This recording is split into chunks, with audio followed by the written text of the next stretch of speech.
The United States Central Intelligence Agency, or the CIA, has been tracking Ayatollah Ali Khamenei for months. According to a report by the New York Times, the tracking of Iranian Supreme Leader's locations and his patterns ultimately led to his killing on Saturday. The US and Israel reportedly decided to adjust the timing of the attack following the intelligence agency's inputs. And according to the report, the CIA had learned that a meeting of top Iranian officials, including the Supreme Leader, was due on Saturday morning. This was to take place at a leadership compound in the heart of Tehran. This is where the offices of the Iranian presidency, the Supreme Leader, and Iran's National Security Council are located.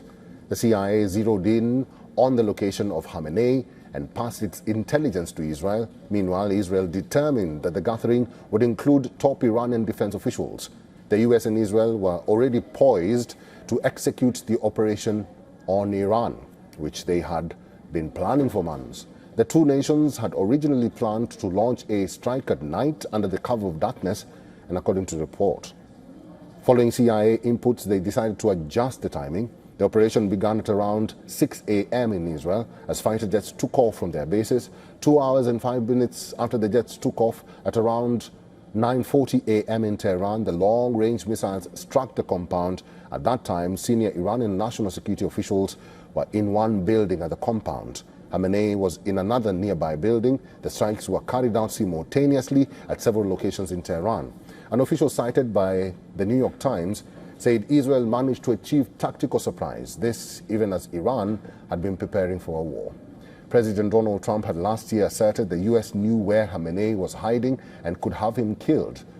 That intelligence, according to a former U.S. official, was based on the same network that the U.S. relied on Saturday. During the 12-day war between Iran, Israel, and America in June last year, the U.S. reportedly learned even more about how the Supreme Leader and the IRGC communicated and moved while under pressure. The White House and the CIA are yet to comment on the New York Times report. Meanwhile, the report reflects the close coordination and intelligence sharing between the U.S. and Israel in the run-up to the attack.